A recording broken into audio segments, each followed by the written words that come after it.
Hello dear students, प्यारे बच्चों। आज हम भूगोल में पार्ट 3 जिसका नाम है जनसंख्या संगठन पढ़ेंगे। अभी तक हमने पार्ट 1 और पार्ट 2 पढ़ लिए थे।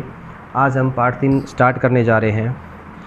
बेटा, जनसंख्या संगठन में सबसे पहले आते हैं जनसंख्या की वृद्धि दर की प्रवृत्तियाँ कौन कौन सी, मतलब जनसंख्या के अंदर जो वृद्धि दर होता है वो किन किन कारणों से कैसे कैसे होता है। देखिए,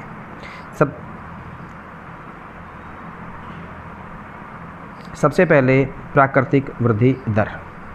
प्राकृतिक वृद्धि दर क्या होती है कि जब जन्म दर और मृत्यु दर में अंतर आए और उस अंतर में जब बढ़ने वाली जनसंख्या को प्राकृतिक वृद्धि दर कहते हैं। यानी कि जन्म दर और मृत्यु दर के अंतर में जब जन्म दर ज़्यादा हो और मृत्यु दर कम हो तो हम उसको क्या कहेंगे, प्राकृतिक वृद्धि दर। इसके लिए एक सूत्र होता है क्या, कि जन्म दर माइनस मृत्यु दर, जन्म दर माइनस मृत्यु दर। दूसरा है वास्तविक वृद्धि दर।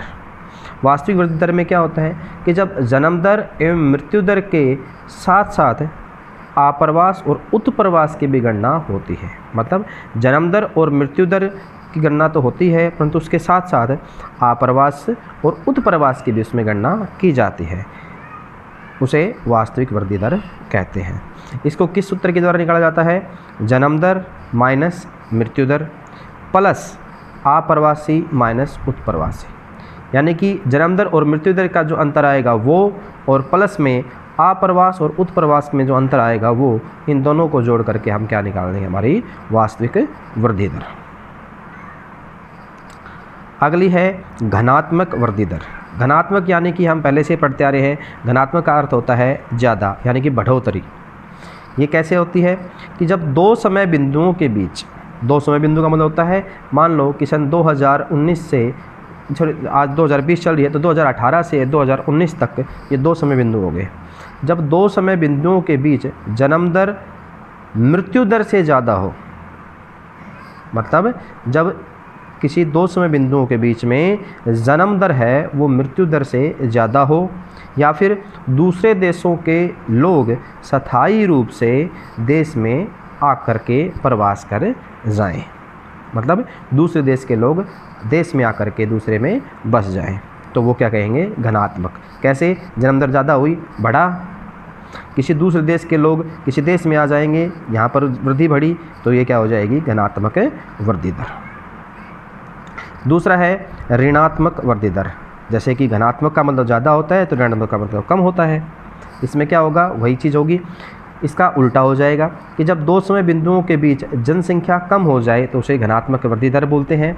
ये कब होती है, जब मृत्यु दर जन्म दर से ज़्यादा हो। घनात्मक में क्या था कि जब जन्म दर मृत्यु दर से ज़्यादा हो, तो मैंने बताया था ऋणात्मक में क्या हो जाएगा, जब मृत्यु दर जन्म दर से ज़्यादा हो, या फिर लोग अपने देश को छोड़कर दूसरे देश में प्रवास कर जाएं, उसे क्या कहेंगे, घनात्मक वृद्धि दर। अगला जो है वो देखिए कौन सा टॉपिक है स्टूडेंट्स। अगला टॉपिक है कि प्रवास के क्या क्या कारण होते हैं। कल हमने प्रवास के बारे में पढ़ा था कि प्रवास क्या होता है, कितने प्रकार का होता है, आप्रवास क्या होता है, उत्प्रवास क्या होता है, स्थायी प्रवास क्या होता है, अस्थायी प्रवास क्या होता है। आज हम पढ़ेंगे कि ये जो प्रवास होता है इसके कारण क्या क्या होते हैं। सबसे पहला कारण होता है कि आजीविका। आजीविका मतलब होता है कि पैसे कमाना, यानी कि काम की तलाश। जब लोग काम की तलाश में एक स्थान से दूसरे स्थान पर चले जाते हैं, अपने निवास स्थान को छोड़ करके दूसरे स्थान पर जाकर बस जाते हैं या कुछ समय के लिए जाकर बस जाते हैं, तो उसे प्रवास का पहला कारण माना जाता है। वो आजीविका के लिए एक स्थान को दूसरे स्थान पर वो जाते हैं। दूसरा प्रमुख कारण होता है विवाह। ये सबसे मेन कारण होता है कि जब स्त्रियाँ जो होती हैं वो शादी करने के बाद में अपने मूल स्थान को छोड़ करके, अपने निवास स्थान को छोड़ करके दूसरी जगह में जाकर बस जाती हैं, वहाँ रहने लग जाती हैं, वहाँ की वासी हो जाती हैं, तो वो प्रवास का भी एक महत्वपूर्ण कारण कहा जाता है। तीसरा है शिक्षा। गाँव के अंदर आपको सभी को पता है कि एजुकेशन बहुत कम मिलती है, संसाधन बहुत कम है, तो बच्चे जो होते हैं वो अपने स्थान को छोड़ करके कहीं बाहर पढ़ने के लिए चले जाते हैं, वहाँ पे प्रवास कर जाते हैं, वहीं पर ही कई साल वहाँ पर लगा देते हैं, तो उसे हम प्रवास का एक कारण भी मानेंगे। चौथा है सामाजिक असुरक्षा। सामाजिक असुरक्षा मतलब कि कोई ऐसा स्थान जहाँ पर समाज सुरक्षित नहीं है, लोगों को अच्छे तरीके से रहन सहन में दिक्कत आ रही है, खाने पीने में दिक्कत आ रही है, उसको हम सामाजिक असुरक्षा कहेंगे। सबसे अच्छा उदाहरण मैं बता सकता हूँ कि जो जम्मू कश्मीर था, पहले उसके अंदर काफ़ी सारा मतलब कि जो कश्मीर पंडित थे उनके ऊपर बहुत ज़्यादा अत्याचार हुआ करते थे, जिस कारण से वो अपना निवास स्थान को छोड़ करके दूसरे जगहों पर, दूसरे राज्यों के अंदर वो प्रवास कर गए थे। तो ये असामाजिक असुरक्षा का एक कारण है, जो कि प्रवास का भी कारण बनता है।